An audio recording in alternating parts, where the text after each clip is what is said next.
Assalamualaikum warahmatullahi wabarakatuh. Saya Putri Indriani, NPM A1IN020008 dari kelas 6B.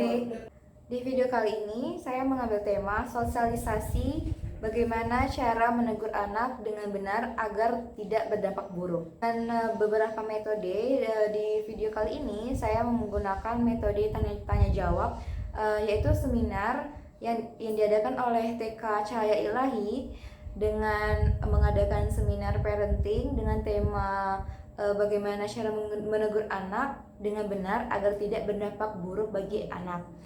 Lalu di bagian video kali ini itu dibagi menjadi dua bagian. Yang pertama yaitu pembacaan atau penjelasan materi yang akan dijelaskan oleh narasumber. Lalu juga yang bagian kedua yaitu tanya jawab yang akan dilakukan oleh orang tua murid dan juga narasumber. Baiklah, tanpa menunggu waktu lama, kita langsung saja ke videonya.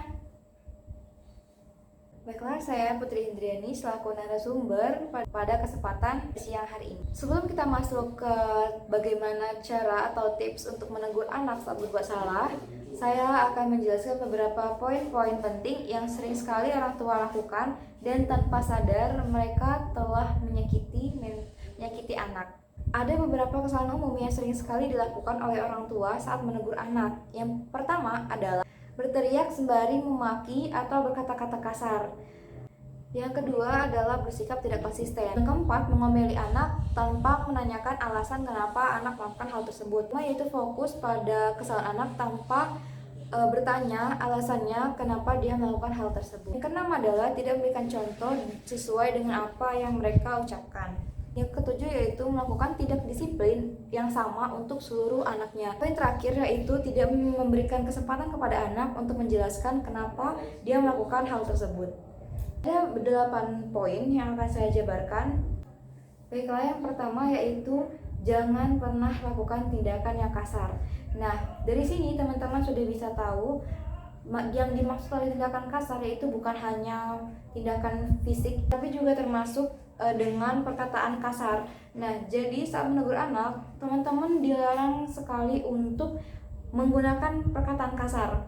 Karena menurut para ahli, perkataan kasar di sini itu bisa melukai perasaan anak dan juga bisa sekali melekat dan terekam di memori anak sampai mereka dewasa. Poin yang kedua yaitu berpikir bahwa disiplin itu menghukum. Disiplin di sini dimaksudkan dengan menerapkan poin-poin apa saja yang boleh dan tidak boleh anak lakukan agar anak itu tahu bahwa disiplin itu adalah cara bagaimana mereka tahu apa yang boleh dan apa yang tidak boleh mereka lakukan. Dan yang ketiga yaitu hindari membuat batasan yang tidak perlu kepada anak. Nah, di sini yang dimaksud batasan yang tidak perlu adalah seringkali orang tua itu overprotective pada anak. Maka ada beberapa batasan yang dibuat oleh orang tua yang seharusnya tidak perlu mereka perbuat. Yang keempat yaitu jadilah panutan yang positif. Jadi sebagai orang tua itu pasti sangat-sangat jelas kita itu menjadi role model bagi anak. Anak itu mencontoh orang tuanya ya teman-teman. Jadi kalau misalnya kalian teman-teman ingin mendisiplinkan atau ingin anak-anak itu berkata dengan jujur, maka teman-teman harus melakukan itu pada diri teman-teman sendiri. Poin yang kelima yaitu hindari tatapan sinis dan menghakimi. Di sini juga kita perlu ketahui, kita itu tidak boleh yang namanya dalam menegur anak itu melihat sinis ke arah mereka, karena mereka akan merasa terintimidasi. Dan tetapi di sini juga kita tidak bisa menghakimi anak saat mereka melakukan kesalahan. Jadi jangan sampai kita menghakimi anak secara berlebihan tanpa kita sadari alasan dibalik anak melakukan hal tersebut. Poin yang keenam yaitu terapkan aturan yang konsisten. Jadi teman-teman bisa menerapkan aturan yang sama setiap harinya. Misalnya kalau misalnya anak tidak boleh berbohong, maka setiap harinya itu harus diterapkan. Tidak ada yang namanya konsekuensi atau kelonggaran dalam hal tersebut. Itu akan membuat anak jauh lebih disiplin dan juga membuat anak lebih mengetahui apa yang boleh dan apa yang tidak boleh mereka lakukan. Poin yang ketujuh yaitu jangan gunakan ancaman agar anak menurut. Baiklah, yang terakhir yaitu hindari kata jangan dan tidak. Nah, sering kita lihat di sosial media sekarang itu sedang ramai juga dengan kalimat jangan gunakan kata jangan dan juga tidak boleh menggunakan kata tidak dan jangan melarang anak.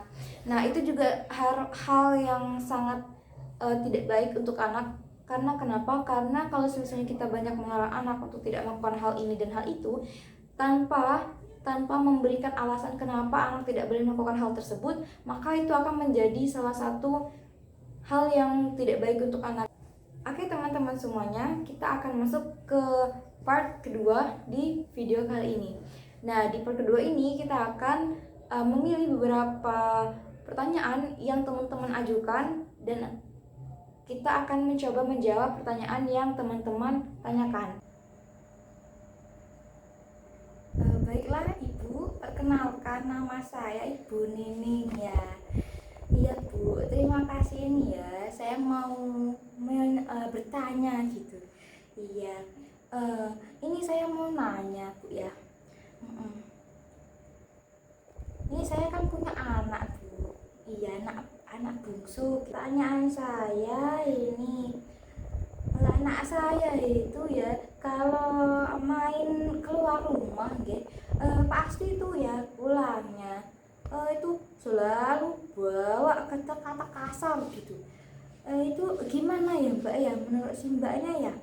Iya ini kita mencoba menjawab pertanyaan dari Ibu Nining. Nah, kalau misalnya teman-teman itu mengurung atau tidak memperbolehkan anak untuk main keluar, maka anak-anak akan kurang dalam eksplorasi lingkungannya. Nah, bisa jadi juga anak tidak kenal lingkungannya itu seperti apa. Nah, untuk hal seperti ini itu bisa teman-teman lakukan. Ada beberapa solusi yang bisa teman-teman terapkan. Yang pertama yaitu terapkan ataupun ajarkan kepada anak bahwa kata-kata kasar itu tidak baik. Jadi semisalnya anak-anak itu kembali mengucapkan hal tersebut, kita bisa bilang ke anak kalau hal itu hal yang tidak baik. Jadi hal tidak baik itu tidak perlu dilakukan, atau kaitkan dengan kalau misalnya berbuat yang berkata-kata kotor itu Tuhan akan marah dan itu akan mendapatkan hukuman dari Tuhan. Nah, jadi anak-anak bisa tahu kalau kata-kata kasar itu tidak boleh. Dan juga mungkin teman-teman bisa juga membatasi atau memberikan jeda waktu kepada anak-anak. Misalnya kalau misalnya biasanya anak boleh main keluar itu dari jam 7 sampai jam 8 pagi atau hanya jam 4 sampai jam 5 sore. Jadi anak-anak tidak terlalu memiliki ruang lingkup yang sangat besar atau memiliki waktu untuk bermain dengan teman-teman yang lebih besar daripada usianya. Dan juga teman-teman harus pilih lingkungan atau anak-anak seusia mereka. Jadi kalau misalnya mereka biasanya itu mainnya kepada orang-orang, hindari usia-usia yang lebih tua gitu ya. Jadi teman yang sebaya untuk anak kita gitu. Nah, itu juga mungkin bisa menjadi tips untuk Ibu Nining terapkan di rumah. Ya Ibu, assalamualaikum. Nama saya Umi Ida. Jadi saya mau izin bertanya kepada Ibu. Jadi pertanyaan saya adalah bagaimana menyikapi anak yang melawan. Nah, karena kan tidak bisa kita pungkiri ya Bu, jadi anak-anak itu terkadang itu suka sekali melawan. Saya juga sudah dibimbing dan saya juga sudah pusing gitu ya, gimana caranya untuk mendidik anak saya ini yang suka melawan ya. Tolong ya Bu dijawab, terima kasih. Nah, di sini Ibu itu bertanya bagaimana menyikapi anak yang melawan. Jadi saya akan mencoba memberikan beberapa tips bagaimana cara mengatasi anak yang melawan. Sebenarnya anak melawan itu kan hal yang sangat wajar karena mereka itu tidak diberikan alasan kenapa mereka tidak boleh melakukan hal tersebut. Itulah kenapa saya bilang di awal tadi kalau mau melarang anak itu harus dengan alasan yang jelas. Maka dari itu anak akan tahu, oh kalau melakukan itu konsekuensinya ini. Nah, jadi membuat anak itu tidak akan melakukan itu kalau misalnya mereka tahu penyebabnya. Kalau mereka melakukan hal tersebut. Jadi seperti itu ya. Terima kasih kepada Ibu Nuna dan juga terima kasih kepada para Ibu Kepala Sekolah TK Cahaya Ilahi ini yang telah memberikan kesempatan kepada saya untuk mengisi sosialisasi pada sore hari ini. Saya juga ucapkan terima kasih juga kepada beberapa panitia, dan juga terima kasih yang sebanyak-banyaknya kepada wali murid dari TK Cahaya Ilahi ini. Semoga kita bisa bertemu di sosialisasi berikutnya. Saya akhiri. Wassalamualaikum warahmatullahi wabarakatuh.